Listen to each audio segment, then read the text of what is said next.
बिस्मिल्लाहिर्रहमानिर्रहीम। हम डिस्कस कर रहे हैं चैप्टर नंबर 2 और चैप्टर नंबर 2 का टाइटल है डिटर्मिनेंट्स। लेकिन अगर आपने मेरी प्रीवियस वीडियोस नहीं देखी हैं तो पहले आप मेरी प्रीवियस वीडियोस को देख लें और फिर आप इस चैप्टर पर मूव करें ताकि इस चैप्टर के कंटेंट को आप डिटेल के साथ समझ सकें। चलें इस चैप्टर को फॉर्मली स्टार्ट करते हैं। सपोज़ कीजिए कि एक फंक्शन है आपके पास f of x is equal to sine x, और एक और मैं एग्जाम्पल दे रहा हूँ f of x is equal to x square which associate are real numbers. यानी इसमें जो नंबर्स आप इनपुट लेते हैं वो इनपुट जो है वो बेसिकली रियल नंबर्स हैं, right. So f of x describe as a real valued functions. तो अगर आप यहाँ पर नोट करें तो ये जो फंक्शंस मैंने लिखे हैं f of x is equal to sine x और f of x is equal to x square, इन फंक्शंस को हम कहते हैं रियल वैल्यूड फंक्शन। और इनको रियल वैल्यूड फंक्शन हम इसलिए कहते हैं क्योंकि इसके इनपुट में रियल वैल्यूज़ जो है वो पुट की जाती हैं। यानी इसके जो इंडिपेंडेंट वेरिएबल है वो बेसिकली एक्स है और एक्स बेसिकली रियल वैल्यूज़ हैं। तो ये जो पूरा फंक्शन है इन फंक्शंस को हम कहते हैं रियल वैल्यूड फंक्शन। बिल्कुल इसी तरीके से अपने कैलकुलस में हमने इस तरह के फंक्शंस को बहुत डिटेल से स्टडी किया है। इसी तरीके से a real valued function of a matrix variable is called determinant function f of x with respect to with matrix x. Suppose कीजिए कि आपके पास एक ऐसा फंक्शन है, एक ऐसा रियल वैल्यूड फंक्शन है जिसमें ये जो वेरिएबल है ये वेरिएबल बेसिकली मैट्रिक्स है, ठीक है जी। यानी आप इसको यूँ अज्यूम कर सकते हैं कि इसमें जो x है बेसिकली वो मैट्रिक्स है और मैट्रिक्स के अंदर जो भी इंट्रीज हैं वो बेसिकली रियल वैल्यूड इंट्रीज हैं। तो इस तरह का जो फंक्शन आपके पास होता है उस फंक्शन को हम कहते हैं डिटर्मिनेंट फंक्शन, ठीक है जी। तो ये जो फंक्शन है आपके पास ये डिटर्मिनेंट फंक्शन कहलाता है। यानी एक ऐसा फंक्शन जिसका इनपुट वेरिएबल जो है वो मैट्रिसेस हैं और वो उस मैट्रिसेस के अंदर जो जिन वैल्यूज़ को आप इनपुट कर रहे हैं वो बेसिकली रियल वैल्यूड है। तो रियल वैल्यूड फंक्शन होगा of course of a matrix variable is called determinant function, ठीक है जी। ये पॉइंट समझ आ गया आपको। फॉर एग्जांपल x जो है वो मैट्रिक्स होगा और मैट्रिक्स के अंदर आप रियल वैल्यूज़ को एंट्री करते हैं, तो ये जो आपके पास फंक्शन है इस फंक्शन को हम कहते हैं डिटर्मिनेंट फंक्शन। अच्छा जी, डिटर्मिनेंट की हम एक और फॉर्मल डेफिनेशन के डिस्कस करते हैं। डिटर्मिनेंट को कहते हैं let A be a square matrix. Suppose कीजिए कि एक स्क्वायर मैट्रिक्स है आपके पास। The determinant function is denoted by determinant, DET से हम इसको डिनोट करते हैं, and we define as determinant of A. यानी जिस मैट्रिक्स के ऊपर आप डिटर्मिनेंट ले रहे हो उसको इस तरह डिफाइन करते हैं determinant of A to be the sum of all signed elementary product from A. अब ये बहुत इंपॉर्टेंट चीज़ है, इसको आपने ज़रा ध्यान देना है। बेसिकली जो डिटर्मिनेंट हम कंप्यूट करते हैं वो डिटर्मिनेंट क्या होता है, वो डिटर्मिनेंट आपके पास होता है सम ऑफ साइंड एलिमेंट्री प्रोडक्ट। अब यहाँ पर बहुत सारी टर्म्स हैं जो आप लोगों ने जानना बहुत ज़रूरी है। मिसाल के तौर पर ये एलिमेंट्री प्रोडक्ट्स का आपका पता होना चाहिए, ये इन एलिमेंट्री प्रोडक्ट्स को कैसे कहते हैं, फिर ये कि साइंड एलिमेंट्री प्रोडक्ट कैसे कहते हैं, और फिर ये कि हम उनको सम कैसे करते हैं, और ये जो तमाम चीज़ें हैं ये ए से कलेक्ट की जाती हैं। तो इसका मतलब ये है कि डिटर्मिनेंट्स की एक डेफिनेशन होती है जिसे हम कहते हैं sum of all signed elementary product from A. अब हम देखते हैं कि इस डेफिनेशन को किस तरीके से फॉलो किया जाता है। तो ज़रा अब अपनी डिटेल पर चलते हैं और ज़रा हम थ्योरी पर चलते हैं कि बेसिकली जो डिटर्मिनेंट्स में एक इसकी मोटिवेशन हमारे लिए है। फॉर एग्जांपल हमने अपनी अर्ली सेशंस के अंदर सीखा है, फॉर एग्जांपल अगर A B C and D आपके पास एक मैट्रिक्स है, मैट्रिक्स ए, और आपने जब इसका डिटर्मिनेंट लेना होता है, determinant of A find out करना होता है, तो आप इसके लीडिंग डायगोनल का प्रोडक्ट लेते हैं जो ए डी के बराबर होता है, फिर आप इसके नॉन लीडिंग डायगोनल का प्रोडक्ट लेते हैं जो बी सी के बराबर होता है। तो यहाँ पर ये रूल आपको प्राइमरी क्लासेस के अंदर सिखाया गया है कि अगर आपने डिटर्मिनेंट लेना है 2x2 मैट्रिक्स का तो आपने डायगोनल और नॉन डायगोनल को प्रोडक्ट लेना होता है। लेकिन मैं यहाँ पर आपको इस चीज़ की थ्योरी बताने वाला हूँ कि हम ऐसा क्यों करते हैं, ठीक है जी। तो अब हमारा मेन ऑब्जेक्टिव ये है कि ये सम ऑफ साइन एलिमेंट्री प्रोडक्ट क्या होता है, इसको हम ज़रा डिटेल से डिस्कस करते हैं यहाँ पर। तो चलें हम जो है वो फॉर्मली स्टार्ट करते हैं और आपको बताते हैं कि ये डिटर्मिनेंट निकलता कैसे है। तो इस डिटर्मिनेंट्स के लिए बहुत सारी चीज़ें मुझे आपको पहले से बतानी है। मिसाल के तौर पर सबसे पहले मैं आपके साथ डिस्कस करता हूँ कि परम्यूटेशन क्या होता है और फिर उसके बाद जो है वो हम तमाम चीज़ों को कंबाइन कर कर आपके लिए डेफिनेशन बताएंगे। तो सबसे पहले डिस्कस करते हैं परम्यूटेशन, ठीक है जी। तो आप सबने अपनी प्राइमरी क्लासेस के अंदर, अपने कॉलेज सेक्शन के अंदर आपने परम्यूटेशन भी पढ़ रखा होगा। तो परम्यूटेशन को बेसिकली अगर आप शॉर्ट वर्ड में डिफ़ाइन करना चाहें तो कैसे डिफ़ाइन कर सकते हैं। बेसिकली जो परम्यूटेशन होती है वो आपके पास क्या होती है, अरेंजमेंट होती है। मैं थोड़ा सा लिख देता हूँ आपके लिए ये बात। अ परम्यूटेशन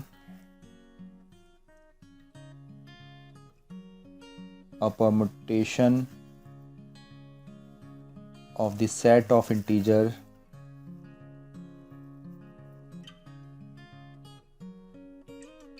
सपोज कीजिए कि सेट ऑफ इंटीजर्स हैं आपके पास 1 2 3, आप सेट ऑफ इसको इंटीजर्स या सेट ऑफ पॉजिटिव इंटीजर्स लिख लें, वो आपके लिए ज़्यादा सूटेबल है क्योंकि हम पॉजिटिव इंटीजर्स की बात कर रहे हैं। तो ये सेट ऑफ पॉजिटिव इंटीजर है आपके पास। ये क्या होती है permutation? Is an arrangement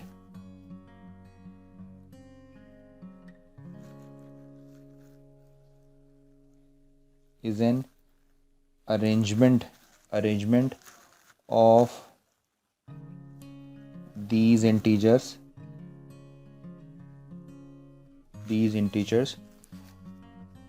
in some order without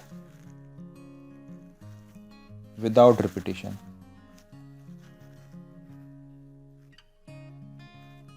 ठीक है जी। तो परम्यूटेशन बेसिकली आपके पास, अगर आपके पास कोई सेट ऑफ इंटीजर्स आपके पास मौजूद हैं, तो पहले मैं आपको ये सिखाता हूँ कि उसका परम्यूटेशन हम कैसे लिखते हैं। तो परम्यूटेशन का मतलब है कि आपने उन सेट ऑफ इंटीजर्स की एक ऐसी अरेंजमेंट करनी है जो विदाउट रिपीटेशन हो। ठीक है जी। जो मैंने यहाँ पर विद रिपीटेशन लिख दिया है, आप इसको विदाउट रिपीटेशन कर लीजिए जी। जो विदाउट रिपीटेशन यहाँ पर होनी चाहिए। अब ज़रा देखते हैं कि कैसे लिखते हैं। एग्जांपल्स आपके सामने मैं साथ साथ लिखता हूँ। सपोज़ कीजिए कि आपके पास एक सेट है जिसमें नंबर्स हैं 1 2 and 3। ठीक है जी। और ये है आपके पास सेट, और आपने इसकी परम्यूटेशन लिखनी है। तो इसकी परम्यूटेशन कुछ इस तरह अरेंज की जा सकती है कि आपने पहले लिखना होगा 1, फिर आपने लिखना होगा 2, फिर आपने लिखना होगा यहाँ पर 3, और फिर आपने ये बताना होगा कि ये जो 1 जो है वो किन नंबर से कनेक्टेड है। पहले मैं इसकी एक छोटी सी ट्री आपके लिए फॉर्म कर लेता हूँ। फॉर एग्ज़ाम्पल ऐसी हम ट्री बना लेते हैं। सिमिलरली ये जो 3 है ये भी 2 नंबरों से कनेक्टेड होगा। तो ये आप ज़रा ध्यान से देखिए कि ये परम्यूटेशन कैसे लिखी जा रही है। तो 1 किससे कनेक्ट है? 1 कनेक्ट है 2 और 3 से। और 2 किससे कनेक्ट है? 2 कनेक्ट है 1 और 3 से। और इसके अलावा जो 3 कनेक्ट है वो किसके साथ है? 2 और 1 के साथ है। ठीक है जी। फिर फर्दर इसको हम और मज़ीद इसमें चेंज कर सकते हैं। मिसाल के तौर पर इसकी हम मज़ीद पेयर्स बना सकते हैं, यानी और ये किससे कनेक्ट है इधर ये भी बता सकते हैं आपके लिए। तो ये हमने इसको इस तरह, ठीक है। अच्छा जी, फर्दर आप मुझे ये बताएं कि अब 1 2 से कनेक्ट है तो ये क्या हो जाएगा? ये 3 हो जाएगा। और 1 3 है तो यहाँ पर 2 आना चाहिए। फिर 2 1 है तो यहाँ 3 होना चाहिए। 2 3 है तो यहाँ 1 होना चाहिए। और 3 2 है तो यहाँ पर 1 होगा। और इसी तरीके से यहाँ पर 2 होगा। ठीक है जी। तो मेरा ख्याल है कि अब आपको ये परम्यूटेशन लिखना आ गई होगी। अच्छा जी, अब इन परम्यूटेशन को आपने करना क्या है? इन परम्यूटेशन के आपने बनाने हैं ऑर्डर्ड पेयर्स बना लें आप इसके। तो इसको हम कहते हैं, ये जो चीज़ है इसको कहते हैं परम्यूटेशन ट्री। ये आपके पास कहलाती है परम्यूटेशन ट्री। ठीक है जी। अब आपने इसके अगर ऑर्डर्ड पेयर्स की फॉर्म में लिखा है इस परम्यूटेशन को, वैसे ये परम्यूटेशन ही कहलाता है, हम इसे ऑर्डर्ड पेयर तो नहीं कहेंगे खैर, लेकिन चूंकि आप ऑर्डर्ड पेयर से फेमिलियर हैं तो मैंने ज़रा इसका नाम ऑर्डर्ड पेयर ही रख दिया है। दूसरा आपने लिखना होगा 1 3 2 के लिए। थर्ड आपने लिखना होगा 2 1 3 के लिए। इसके बाद आप लिख रहे हैं 2 3 1 के लिए। और फिर उसके बाद आप लिख रहे हैं 3 2 1। और फिर आप लिख रहे हैं 3 1 and 2। तो बेसिकली यहाँ पर क्या बन जाएगी? 6 परम्यूटेशंस बन जाएंगी। ठीक है जी। यानी इसका मतलब ये है कि फॉर एग्जांपल अगर n जो है आपके पास वो 3 है, तो इट मीन्स आप जब 3 का फैक्टोरियल लेते हैं तो 3 का फैक्टोरियल होगा 3 multiply by 2 multiply by 1 which is equal to 6। तो यहाँ पर 6 डिफरेंट परम्यूटेशंस बन जाएंगी। तो मुझे लगता है कि आपने ये विदाउट रिपीटेशन हम बात कर रहे हैं तो आपको परम्यूटेशन लिखना आ गई है। ठीक है जी। अच्छा जी, अभी हम नेक्स्ट पार्ट पे चलते हैं। एक और डेफिनेशन आपको बताते हैं, और उस डेफिनेशन में मैं आपको बताने वाला हूँ कि व्हाट इज़ इन्वर्जन। ठीक है। तो हम डिस्कस करने वाले हैं कि इन्वर्जन क्या होती हैं। बहुत ध्यान से देखना है क्योंकि हमारा काम ये है कि हम उस डेफिनेशन को सेट करें जो डिटर्मिनेंट के लिए मैंने ऊपर आपके लिए एक्सप्लेन की है। तो सपोज़ कीजिए कि आपके पास क्या है, आपके पास कोई जर्नल परम्यूटेशन मौजूद है। सपोज़ कीजिए कि आपके पास कोई जर्नल परम्यूटेशन है J1 J2 J3 up to Jn। ठीक है जी। ये आपके पास जर्नल परम्यूटेशन है। आप जो है इसमें टोटल नंबर ऑफ़ इन्वर्जन्स को कैसे ऑब्टेन कर सकते हैं? दी टोट मैं यहाँ पर ये भी मेंशन कर दूँ, ये कौन सी क्या चीज़ है? Is the general permutation. ठीक है, ये जर्नल परम्यूटेशन है। Then the total total number of inversions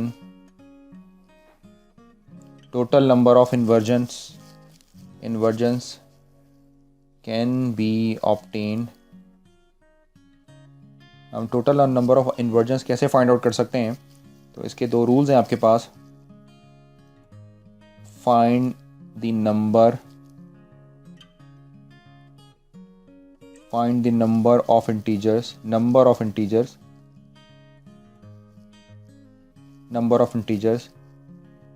that are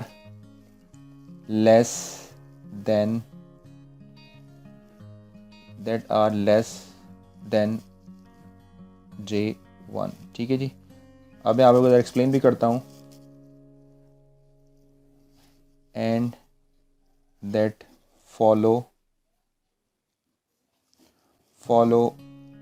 J1 in the permutation. अब यहाँ पर क्या बात हो रही है ज़रा मैं आपको एक्सप्लेन करता हूँ, और फिर इसी तरीके से आपने J2 के लिए भी काम करना होगा एंड सो ऑन। आपसे कहते हैं कि find the number of integers. आपने जो है वो नंबर ऑफ इंटीजर्स को फाइंड आउट करना है that are less than J1। For example आपने J1 को चूज़ किया। अब J1 पे जो भी नंबर लिखा हुआ है आपने इस परमुटेशन में सिर्फ और सिर्फ फॉरवर्ड डायरेक्शन में, क्योंकि रिपीटेशन अलाउ नहीं है, इसके फॉरवर्ड डायरेक्शंस में देखने हैं कि वो नंबर जो J1 से छोटे हैं। ठीक है जी। That are less than J1 and that follow the J1 in the permutation. ठीक है जी। और J1 से छोटे हैं और J1 को फॉलो कर रहे हैं, तो आपने वो नंबर्स काउंट कर लेने हैं। उन नंबर्स को हम कहते हैं इन्वर्जन्स। अब मैं आपको एक एग्जांपल से समझाता हूँ इन्वर्जन्स को। सपोज़ कीजिए, एक एग्जांपल देखते हैं ताकि पॉइंट अच्छे से समझ में आ जाए। सपोज़ कीजिए कि आपके पास एक परमुटेशन है जो है 6, 1, 3, 4, 5 एंड 2, और आपसे कहते हैं कि इसमें नंबर ऑफ़ इन्वर्जन्स निकालें। तो अब आपने क्या करना होगा, पहले इस 6 को चूज़ करना होगा, और इस परमुटेशन में फॉरवर्ड डायरेक्शंस में टोटल नंबर ऑफ़ एलिमेंट्स देखने होंगे जो 6 से लेस हैं। फॉर एग्जांपल 6 से लेस कौन कौन से नंबर्स हैं? 1, 2, 3, 4 एंड 5। ये पाँचों के पाँचों नंबर जो हैं वो 6 से लेस हैं, तो यहाँ पर 5 हो जाएगा। नेक्स्ट आपने क्या करना है, नेक्स्ट आपने 1 को चूज़ करना है, और आपने देखना है कि इस फॉरवर्ड डायरेक्शन में जो रिमेनिंग है, देखें रिपीटेशन अलाउ नहीं है, इसलिए अब आप 6 को नहीं ले सकते, सिर्फ आपने फॉरवर्ड डायरेक्शन में मूव करना है। अब आपने 1 चूज़ किया और आपने चेक किया कि 1 से लेस कौन कौन से नंबर्स हैं, तो यहाँ पर 1 से लेस कोई भी नंबर नहीं है, तो इसको आपने 0 लिखना होगा। नेक्स्ट आपने 3 चूज़ किया, और 3 से लेस नंबर्स अगर आपने देखने हैं तो 4 नहीं हो सकता, 5 नहीं हो सकता, G2 ज़रूर हो सकता है, तो 2 यानी 1 नंबर यहाँ पर आपको ऐसा मिलेगा। इसका मतलब ये है कि अब आपने नेक्स्ट चेक करना है किसको, 4 को। 4 से लेस भी आपको 1 नंबर मिलता है, तो 4 से लेस भी 1 नंबर हो जाएगा। और सबसे आखिर में आपने चेक करना है किसको, 5 को, और 5 से लेस भी आपको सिर्फ एक ही नंबर मिलता है और ये नंबर हो जाएगा 1। तो 5, 7, 6, 7, 8, तो टोटल नंबर ऑफ़ इन्वर्जन्स 8 हो जाएंगे इसमें। ठीक है जी। तो ये आ जाएंगे टोटल नंबर ऑफ़ इन्वर्जन। अच्छा, इसी तरीके से सपोज़ कीजिए कि एक और आपके साथ एग्जांपल शेयर कर रहा हूँ मैं। वो एग्जांपल है, सपोज़ ये है 2, 4, 1 एंड 3, और आपसे बोलते हैं कि इसमें बताएं कि टोटल नंबर ऑफ़ इन्वर्जन्स कितनी है। तो फॉर एग्जांपल अगर आप 2 को चूज़ करते हैं तो 2 से लेस सिर्फ और सिर्फ एक ही नंबर आपको यहाँ पर मिलता है, तो ये आ जाएगा यहाँ पर 1 प्लस। इसी तरीके से अगर आप 4 को चूज़ करते हैं तो 1 और 3 दोनों के दोनों लेस हैं, तो यहाँ पर आपने लिखना होगा 2। इसी तरीके से अगर आप 1 चूज़ करते हैं तो 1, इसके लिए कोई नंबर नहीं है, तो ये हो जाएगा 0, और इसका टोटल आंसर हो जाएगा 3। ठीक है जी। तो इसका मतलब है कि टोटल नंबर ऑफ़ इन्वर्जन्स को ऐसे फाइंड आउट किया जाता है। सिमिलरली आप एक और एग्जांपल बताएं। सपोज़ एक और है आपके पास 1, 2, 3 एंड 4, तो इसमें टोटल नंबर ऑफ़ इन्वर्जन्स कैसे लिखी जाएंगी? 1 से लेस कोई भी नंबर नहीं है, तो ये भी 0 होगा। 2 से लेस भी कोई नंबर नहीं है, 0। 3 से लेस भी कोई नंबर नहीं, 0। तो इसमें टोटल नंबर ऑफ़ इन्वर्जन्स जो हैं वो 0 के इक्वल हो जाएंगी। ठीक है जी। तो इन्वर्जन्स का आपको कॉन्सेप्ट मिल गया है।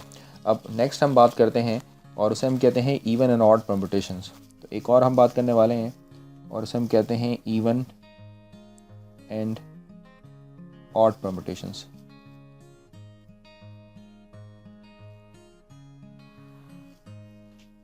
Even and odd permutations.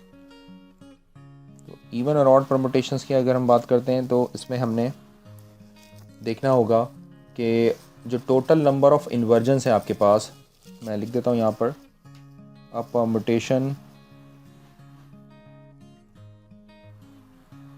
A permutation is called even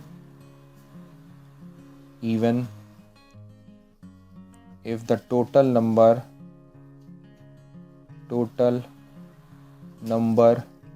of inversion is even. ठीक है जी. और likewise odd, शॉर्ट में लिख देता हूँ likewise odd. ठीक है जी. तो अगर इवन नंबर ऑफ परम्यूटेशन है तो आपके इवन होगा, अदरवाइज वो फिर ऑड होगा. तो टोटल इन्वर्जन्स अगर इवन है तो परम्यूटेशन इवन होगी, अदरवाइज वो ऑड होगी. तो चलें अब अभी ऊपर हमने जो 1 2 3 के लिए परम्यूटेशंस निकाली थी, उनमें हम इन्वर्जन्स को फाइंड आउट करते हैं. तो अपने लिए हम एक कॉलम बना लेते हैं इसमें. सपोज़ कीजिए कि ये हम इस तरह कर लेते हैं कुछ. सपोज़ कीजिए कि मैं यहाँ पर सारी परम्यूटेशंस लिखने वाला हूँ और यहाँ पर जो है मैं उसकी टोटल नंबर ऑफ़ इन्वर्जन्स आपसे पूछने वाला हूँ. ये इन्वर्जन्स मैंने यहाँ पर आपसे पूछ ली और यहाँ पर मैं आपके साथ डिस्कस करने वाला हूँ उसकी क्लासिफिकेशन. तो चलिए हम इसको लिखते हैं. तो परम्यूटेशन क्या होंगी यहाँ पर?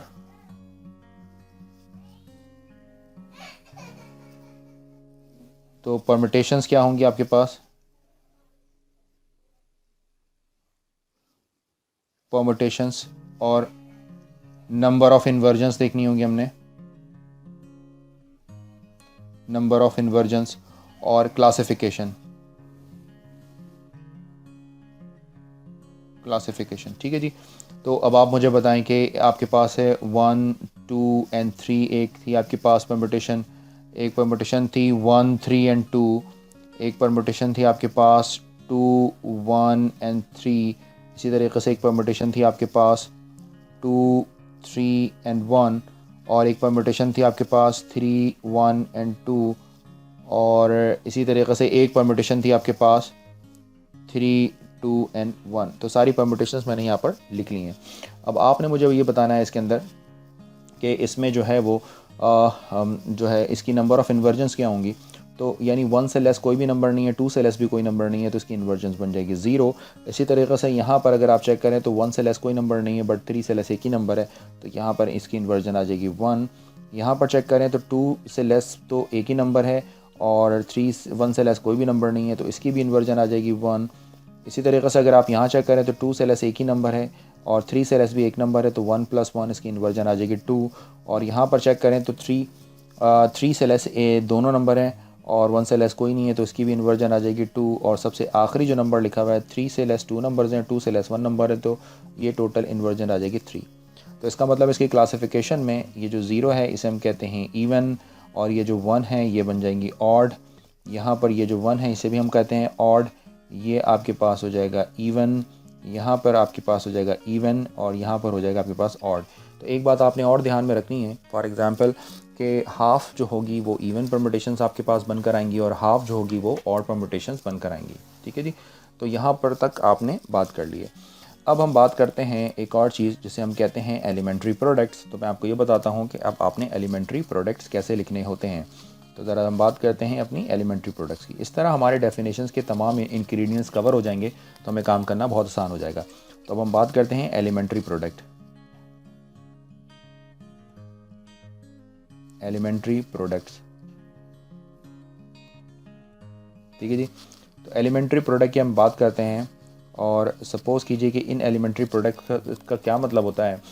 जैसे मैं आपको एक एग्जांपल से समझाता हूँ, क्योंकि चीज़ें अगर एग्जांपल से समझी जाएँ तो आसान हो जाती हैं.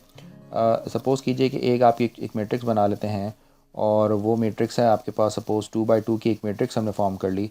एक 3x3 की भी पहले मैट्रिक्स बना लेते हैं और फिर उसके बाद बात करते हैं. जी सपोज़ कीजिए कि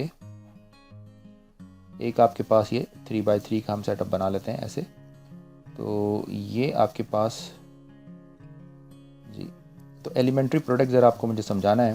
सपोज़ यहाँ पर जो आप लिखते हैं for example A11 A12 A21 A22, जैसे कि मैं आपको पहले भी एक्सप्लेन कर चुका हूँ, ये इस मैट्रिक्स का ये एलिमेंट है और ये 1 और 1 शो करता है कि first row and first column, यानी first row and first column का एलिमेंट. ये शो करता है फर्स्ट रो और सेकंड कॉलम का एलिमेंट. ये शो करता है सेकंड रो और फर्स्ट कॉलम का एलिमेंट. और ये शो करता है सेकंड रो और सेकंड कॉलम के एलिमेंट को। अच्छा, इसी तरीके से अगर 3 बाई 3 का लिखना हो आपने तो इसको यकीनन AA11 first row second column and first row third column, इसके बाद second row first column, second row second column, second row third column, third row first column, third row second column and third row third column. तो यहाँ पर ये जो numbers लिखे हैं basically ये कहलाते हैं एलिमेंट्री प्रोडक्ट्स कहलाती हैं। ठीक है जी। अब ये नंबर जो है बेसिकली लिखे कैसे जाते हैं, बहुत आसान है, इनको भी लिखना कोई मुश्किल नहीं है। तो अब ये देखें कि अगर फॉर एग्ज़ाम्पल मुझे 2 बाई 2 के लिए काम है तो मुझे 2 बाई 2 की परम्यूटेशंस बनानी पड़ेगी और मुझे 1,2 के लिए काम करना पड़ेगा। यानी एक आपको जो सेट है उसको वो सेट 1,2 के लिए बनाना होगा और उसके लिए आपने परम्यूटेशंस निकालनी होगी। लेकिन जैसा कि मैंने 1,2,3 के लिए काम किया, यानी आपके पास जो सेट था वो 1 2 3 था, तो इसका मतलब है कि आप 3 बाई 3 के डिटर्मिनेंट्स निकाल सकते हैं। यानी 3 बाई 3 के एलिमेंट्री प्रोडक्ट्स कैसे लिखने हैं ये मैं आपको लिख कर बताता हूँ। चले पहले 2 बाई 2 के आपको लिख कर दिखाता हूँ कि 2 बाई 2 की परम्यूटेशंस कैसे लिखी जाएगी। बहुत आसान है, ये इसे लिखेंगे 1 और ये कनेक्ट होगी सिंपली 2 के साथ।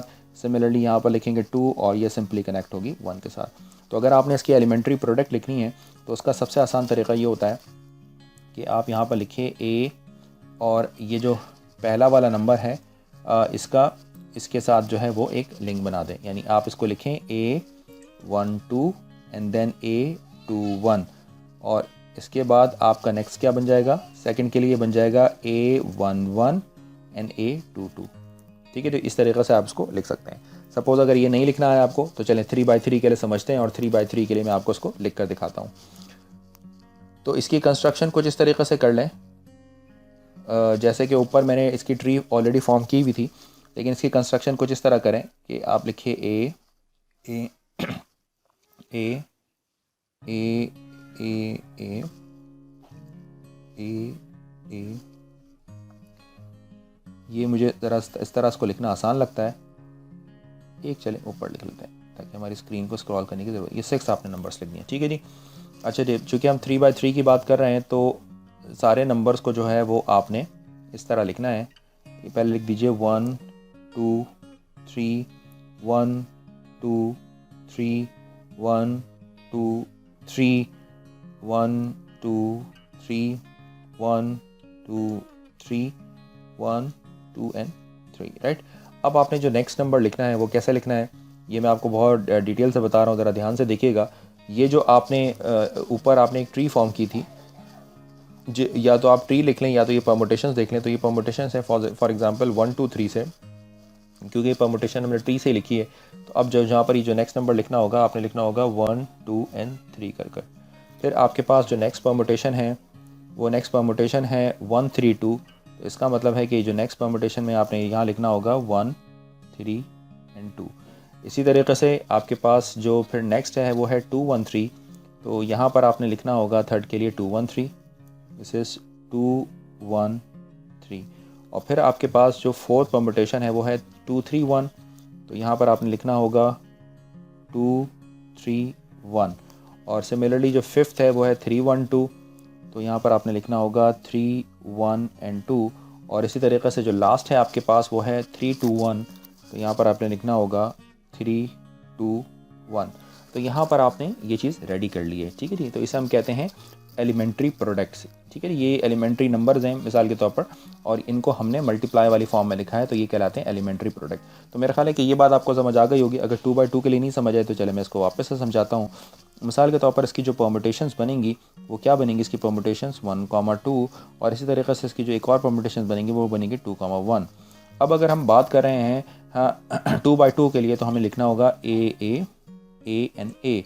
तो पहले तो आपने 1 2 बाय डिफ़ॉल्ट में लिख देना है 1 2, और फिर उसके बाद जो आपके पास नंबर है, जो पहला परमुटेशन है वो है 1 2 कर, और दूसरा जो है वो 2 और 1 है। तो इस तरीके से इसके एलिमेंट्री प्रोडक्ट्स लिखे जाएंगे, ठीक है जी। तो मेरा ख्याल है कि अब आपको एलिमेंट्री प्रोडक्ट भी जो है वो लिखना आ गई हैं। तो चलें, जब आपको एलिमेंट्री प्रोडक्ट लिखना आ गई तो आपने काफ़ी अच्छा काम कर लिया है। अब हम सारी चीज़ों को जो है वो कंबाइन करते हैं आपके लिए और आपसे कुछ हम डिस्कस करते हैं। तो यहीं पर हम काम करते हैं। मुझे कुछ नया फॉर्म करने की ज़रूरत नहीं पड़ेगी अगर मैं इसी के अंदर एक और कॉलम ऐड कर दूं आपके लिए, और मैं चाह रहा हूँ कि इसी इसी टाइम हम अपना सेव करें और इसी के अंदर हम एक और कॉलम को ऐड कर लेते हैं। और इस कॉलम में मैं आपको बताने वाला हूँ, क्या बताने वाला हूँ, इस कॉलम में मैं आपके साथ लिखने वाला हूँ साइंड एलिमेंट्री प्रोडक्ट। इसमें लिखने वाला हूँ, सॉरी जी, इसमें लिखने वाला हूँ साइंड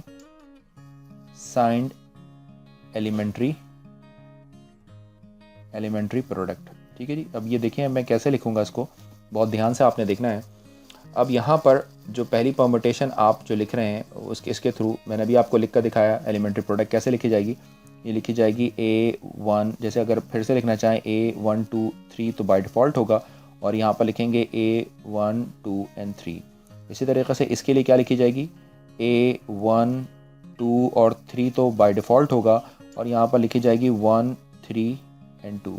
नेक्स्ट कैसे लिखने वाले हैं आप, नेक्स्ट लिखने वाले हैं आपके पास ए लिखने वाले हैं 1 2 3 तो बाय डिफ़ॉल्ट होगा, यहाँ लिखेंगे 2 1 3। तो चलें 2 दफ़ा हमने इसकी प्रैक्टिस कर ली तो ये चीज़ तो आपकी और बहुत अच्छी हो गई।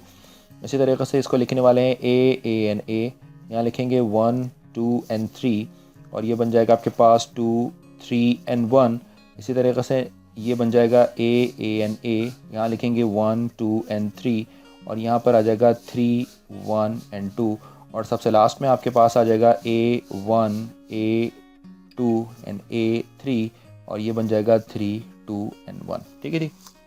तो ये हमने सारी परम्यूटेशंस को यहाँ पर लिख लिया है। अब सबसे इंपॉर्टेंट चीज़ ये है कि इसमें से कौन सी प्लस होंगी और कौन सी माइनस होंगी। तो याद रखें जो इवन परम्यूटेशन है वो प्लस होती हैं, तो उनको प्लस को लिखने की कोई ख़ास ज़रूरत होती नहीं है, लेकिन चले मैं लिख लेता हूँ।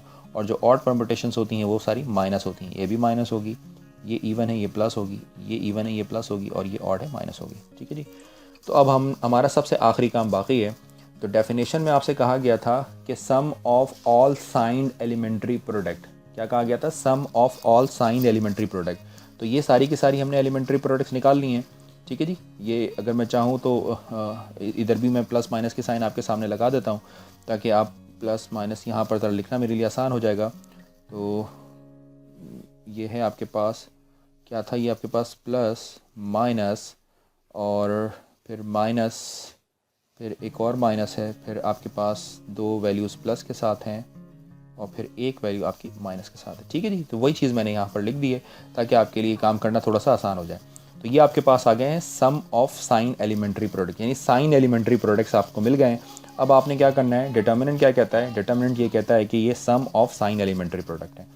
तो as per definition of determinant हम फाइनली ये लिख सकते हैं कि A11 A22 A33, और पहले सारी प्लस वाली वैल्यूज़ को लिख लीजिए, प्लस प्लस, फिर आपने लिखने वाले हैं प्लस में और कौन सा है, थर्ड वैल्यू है A12 A23 A31, फिर प्लस में एक और वैल्यूज़ लिख लीजिए आपके पास, नेक्स्ट है A13 A21 A32। ठीक है जी। तो ये आपके पास वैल्यू आ गई। फिर आप चाहें तो ये जो तीनों वैल्यूज़ जिनको माइनस के साइन के साथ लिखना है, अगर माइनस के साइन के साथ नहीं लिखना चाहते हैं तो माइनस को ओवरऑल आप कॉमन निकाल लें और इन तीनों वैल्यूज़ को आप प्लस के साथ लिख लीजिए। कैसे, A11 A23 A32 एक वैल्यू ये बन जाएगी, then plus A12 A21 A33 एक वैल्यू ये बन जाएगी, and plus A13 A22 A31 एक वैल्यू आपके पास ये बन जाएगी। तो टेक्निकली ये आपके पास डिटर्मिनेंट्स निकल आया आपके पास मैट्रिक्स A, और आपके पास ये जो मैट्रिक्स A थी ये बेसिकली 3x। तो 3x3 की मैट्रिक्स का जो डिटर्मिनेंट्स है वो इस तरह लिखा जा सकता है। अगर आपने इसको क्रॉस वेरीफाई करना है तो चलें हम इसको क्रॉस वेरीफाई भी कर सकते हैं। कैसे, हम इसको 2/2 के लिए चेक कर लेते हैं, क्योंकि 2/2 से तो हम बहुत फेमिलियर हैं। मिसाल के तौर पर आप मुझे बताएं इसमें से इवन परम्यूटेशन कौन सी है और ऑड परम्यूटेशंस कौन सी होंगी। तो अगेन आप इसके लिए भी आप इसको चेक कर सकते हैं। मिसाल के तौर पर इसमें टोटल नंबर ऑफ़ इन्वर्जन्स क्या होगी, ये 1 है, ये 0, तो यहाँ पर ये वाला जो नंबर है एक्चुअली इसके कॉरस्पॉन्डिंग जो एलिमेंट्री प्रोडक्ट होगा वो प्लस का होगा, और यहाँ पर 2 और इन्वर्जन 1 है तो ये माइनस का होगा। तो इसका मतलब है कि ये जो है प्लस है और ये है माइनस। तो अगर आपसे कहते हैं कि इसके डिटर्मिनेंट निकालना है तो ये साइन एलिमेंट्री प्रोडक्ट हैं, इनको सम के फॉर्म में लिख लें। तो जब आप इनको सम की फॉर्म में लिखेंगे तो ये A11 A22 minus time A12 A21 हो जाएगा। तो स्टार्टिंग में मैंने आपको बताया था कि हम किस तरीक़े से डिटर्मिनेंट लिखते हैं। तो आपको याद होगा कि पहले डिटर्मिनेंट लिखने के लिए डायगोनल का प्रोडक्ट लेते हैं और फिर माइनस करते हैं नॉन डायगोनल टाइम। तो इस तरह आप इसका डिटर्मिनेंट लिख सकते हैं। तो इस तरह 3/3 के डिटर्मिनेंट ये ली जाती है। ऑल्दो हम इस मेथड को एज सच फॉलो नहीं कर रहे होते हैं, ये तो बेसिक थ्योरी है। यानी ये थ्योरी आपको ये बताती है कि जो आपने अपनी प्राइमरी क्लासेस के अंदर आपने डिटर्मिनेंट लेने का ये जो मेथड सीखा था, एक्चुअली इस मेथड इस तरीक़े से मेथड डिटर्मिनेंट लेने के पीछे ये थ्योरी इन्वॉल्व होती है, राइट। अच्छा जी, ये आपकी डिटर्मिनेंट ऐसे निकल गई। तो ये बेसिकली 3/3 के डिटर्मिनेंट्स हैं। तो अब आपके लिए एक एग्जांपल ये है कि आप जो है वो 4/4 के लिए एक प्रॉब्लम को खुद डील कीजिएगा। तो आपके लिए एक एग्जांपल है कि सपोज़ कीजिए कि मेरे पास ए जो है वो है 1 2 3 एंड 4। यानी इसका मतलब ये है कि ए मैट्रिक्स जो है वो बेसिकली 4x4 की है और मुझे जो है वो क्या करना है, मुझे determinant of A find out करना है। ठीक है जी। तो इसी तरीक़े से इस परम्यूटेशन अप्रोच से इसका डिटर्मिनेंट फाइंड आउट कीजिएगा अपनी प्रैक्टिस के लिए। अच्छा जी, मैं ज़रा एक शॉर्टकट मेथड भी आपके साथ डिस्कस करता हूँ कि अगर आपके पास एटलीस्ट 3/3 है तो 3/3 के लिए एक शॉर्टकट मेथड भी पॉसिबल है, और देखते हैं कि शॉर्टकट तरीके से हम डिटर्मिनेंट कैसे ले सकते हैं। This is shortcut approach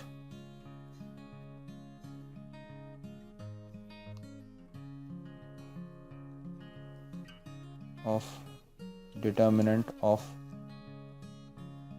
3/3 matrix. ठीक है जी। तो ये आपके साथ में एक शॉर्टकट अप्रोच डिस्कस कर रहा हूँ।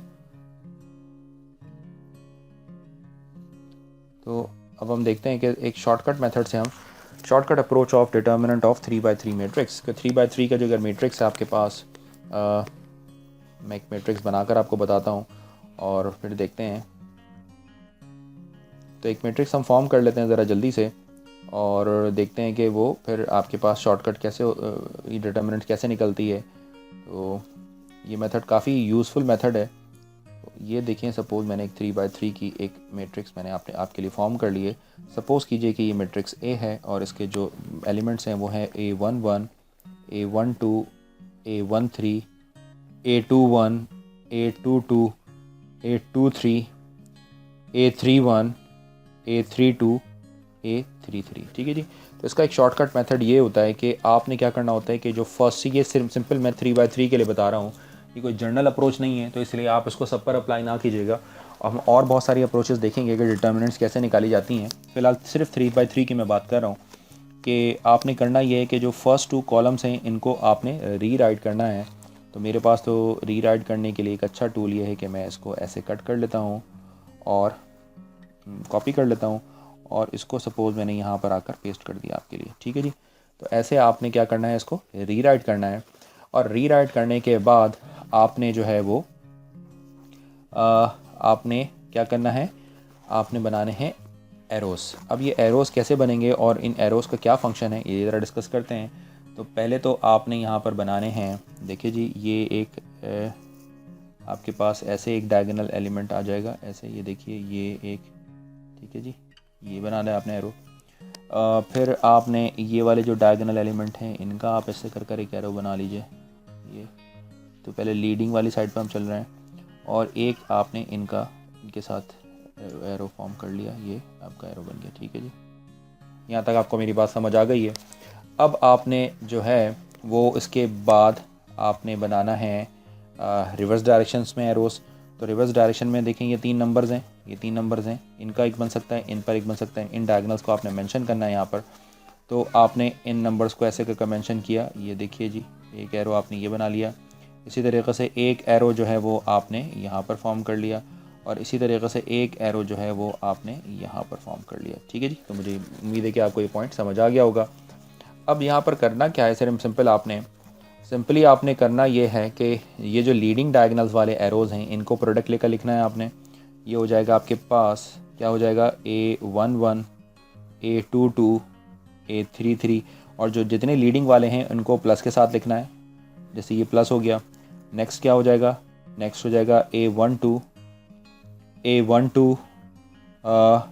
A23 एंड A31 और फिर नेक्स्ट हो जाएगा आपके पास A13 A21 एंड A31 और बाकी नंबर्स को आपने लिखना होगा माइनस के साथ। तो ये जो रिवर्स वाले डायरेक्शंस में इनको आप माइनस के साथ लिख लीजिए। तो ये बन जाएगा आपके पास A12, A21, A33। इसी तरीके से नेक्स्ट माइनस के साथ लिख लीजिए A11, A23, A32, और फिर नेक्स्ट को भी माइनस के साथ लिख लीजिए आप A13, A13, A22 और A31। तो इस तरीक़े से भी आप इसका डिटर्मिनेंट लिख सकते हैं। और अगर आप चाहें तो आप मैच करके देखें ये जो दोनों रिजल्ट्स हैं, ये दोनों रिजल्ट्स सेम हैं आपके पास। ठीक है जी, कौन से रिजल्ट्स? ये रिज़ल्ट और ये वाले रिजल्ट्स दोनों सेम हैं आपके पास। ठीक है जी, आप इसको मैच कर लीजिएगा स्क्रीन को स्क्रॉल कर तो आपको अच्छे तरीके से ये आइडिया हो जाएगा कि ये रिजल्ट सेम है। तो इस तरीके से हम 3/3 के जो डिटर्मिनेंट्स है उसको शॉर्टकट में लिख सकते हैं। क्योंकि यहाँ पर अगर नंबर्स लिखे होते हैं तो यकीनन इस काम को इतने बड़े नंबर्स को नहीं लिखना पड़ता, आप उसको सिंप्लीफाई करके लिख लेते हैं, आपके लिए वो चीज़ आसान हो जाती। लेकिन ओवरऑल आप जो है वो 3/3 के जो डिटर्मिनेंट है उसके लिए आप शॉर्टकट में हम इस तरीके से ले सकते हैं। ठीक है जी, तो ये 3/3 की डिटर्मिनेंट को निकालने के लिए आपके पास एक तरह की शॉर्टकट अप्रोच भी मौजूद है। तो ये हमने सारी बातें आज के इसमें लेक्चर में डिस्कस की हैं, जिसके अंदर आपको बेसिक थ्योरी बताई है कि जो डिटर्मिनेंट है वो कैसे कंप्यूट की जाती है और बेसिकली वो परम्यूटेशंस वगैरह कैसे निकलती हैं। तो ये सारी बातें हमने आज के लेक्चर में डिस्कस की है। और मेन डेफिनेशन जो होती है वो होती है the sum of sign elementary product, जिसके अंदर आपको सब बताया कि एलिमेंट्री प्रोडक्ट कैसे निकालते हैं बाय यूजिंग परम्यूटेशन, साइन कैसी दी जाती है बाय यूजिंग इवन और ऑड परम्यूटेशन, और उनका सम कैसे किया जा सकता है। तो ये सारी बातें हमने इसके अंदर डिस्कस की। तो जो सम ऑफ साइन एलिमेंट्री प्रोडक्ट्स होते हैं उनको हम कहते हैं डिटर्मिनेंट। तो बेसिकली डिटर्मिनेंट की जो थ्योरी है वो आज आपने डिस्कस कर ली है। अच्छा जी, ये जो मैं एक जो कॉमन प्रॉब्लम जो आती है, फॉर एग्जांपल ये जो रूल मैंने यहाँ पर अप्लाई किया है 3/3 के लिए, आप में से मेजॉरिटी कुछ लोग ऐसे होते हैं जो इसको 4/4, 5/5 के लिए भी एग्जैक्टली अप्लाई करने की कोशिश करते हैं और उनके रिजल्ट सेम नहीं आते हैं। तो ऑफ कोर्स के ये जो है ये इस तरीके से अप्लाई नहीं होती है, वो मैं आपको साथ साथ एक्सप्लेन करता रहूँगा कि मज़ीद आपको इसके लिए क्या काम करना होता है। तो उम्मीद है कि आपको आज का लेक्चर समझ आ गया होगा, और अगर आपको एक लेक्चर समझ आया तो यकीनन आप अपने कमेंट्स दें, लाइक करें, शेयर करें और अपने कमेंट ज़रूर दें इसके अंदर। Thanks for watching this video. अल्लाह हाफ़िज़।